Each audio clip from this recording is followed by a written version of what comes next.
గారు అంజలి first of all congrats అండి. Thank you అండి. ఎవ్రీ మంత్ ఏదో ఒక సినిమాతో వస్తున్నారు. Thank you. అండ్ అంజలి గారు అంటే మాకు ఎక్కువగా సీత క్యారెక్టర్, సో ఈ వేలోనే ఎక్కువగా చూసాం. ఇప్పుడు 50 మూవీస్ వరకు అలాగే చూసాం. ఒకసారిగా డిఫరెంట్ చేంజ్ మాకు కన్ఫ్యూజ్డ్గా ఉంది. బట్ అలాంటి క్యారెక్టర్ చేసేటప్పుడు ఆడియన్స్కి ఏమైనా వేరేగా కనెక్ట్ అవుద్దేమో అని అనిపించిందా? అంటే పాజిటివ్గా ఉన్నారు కదా ఇప్పటి వరకు, కొంచెం నెగిటివ్గా వెళ్ళే అవకాశం ఉందేమని. అంటే ఇప్పుడు ఆ జోనర్లో వచ్చిన 2 మూవీస్ మీరు చూసేశారు, బ్యాక్ టు బ్యాక్ వచ్చినాయి.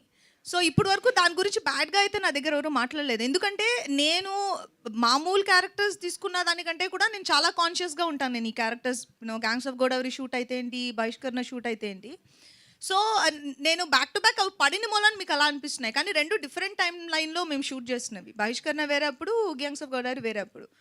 కానీ ఏంటంటే ఇలాంటి క్యారెక్టర్స్ నేను చేసినప్పుడు డెఫినెట్గా నేను ఇంకొంచెం మైన్యూట్గా చూస్తూ ఉంటాను. ఆ క్యారెక్టర్ ఇలా చూస్తే బాగుంటుందా, చూస్తే వేరేగా ఉంటుందా అని. అదే నేను జడేసుకొని పువ్వులు పెట్టుకుని సల్వార్ వేసుకున్నప్పుడు చూస్తే మీకు అది తప్పుగా తెలియదు. సో ఆ క్లాస్ మెయింటైన్ చేయడానికి అంటే ఆ క్యారెక్టర్ నా మిస్టేక్ వల్ల చెడిపోకూడదు. అది ఎందుకంటే ఆ క్యారెక్టర్ డిజైన్ చేయబడ్డ విధం అలాంటిది. అమ్మాయి అలాగే ఉండాలి, కొంచెం హాట్గా అలా ఉండాలి. స్టార్ట్ అయ్యి కిందకు బస్ నుంచి దిగినప్పుడు అది నేను ఎక్కువ తప్పుగా ప్లే చేసినా పడైపోతుంది క్యారెక్టర్. సో నేను చాలా కాన్షియస్గా ఉన్నాను. ఈ బహిష్కరణ పుష్ప చేసినప్పుడైతే ఏంటి, ఆర్ రత్నమాల చేసినప్పుడైతే ఏంటి. లాస్ట్ ఏంటంటే నేను సిరీస్ మొత్తం చూశాను నైట్ అంతా. నాకేంటంటే సిరీస్ మొత్తంలో బురద సీక్వెన్స్ చాలా బాగా హైలైట్ అయింది. ఏ సీక్వెన్స్ అండి? బురద సీక్వెన్స్.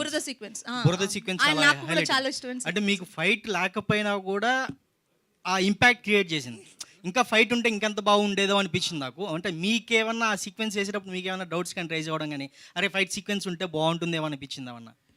అంటే ఇప్పుడు తన ఊరికొచ్చిన కొత్తలో జరిగే ఇన్సిడెంట్ కదా, అమ్మాయి చాలా గట్సీ అండ్ అమ్మాయి క్యారెక్టర్ నేమ్ ప్రకారం మీరు దాన్ని తప్పుగా అనుకోకండి అనే దానికోసం ఆ అమ్మాయి ఈ షేడ్ కూడా ఉంది అనడం కోసం చూపించడానికి చేసింది. అంటే అమ్మాయి ఎంత స్ట్రాంగ్ మైండెడ్ పర్సన్ అనేది. అక్కడ ఫైట్ రిక్వైర్డ్ ఉంటే డెఫినెట్గా పెడతారు. ఎందుకు పెట్టలేదు? పెట్టలేదు. కానీ ఆ ఇంపాక్ట్ మీకు క్రియేట్ చేయడానికి అంత బిల్డప్ టేక్ ఆఫ్ అది. And one more question. Pushpa cinema అనేది అల్లు అర్జున్ గారి కెరీర్లో ది బెస్ట్.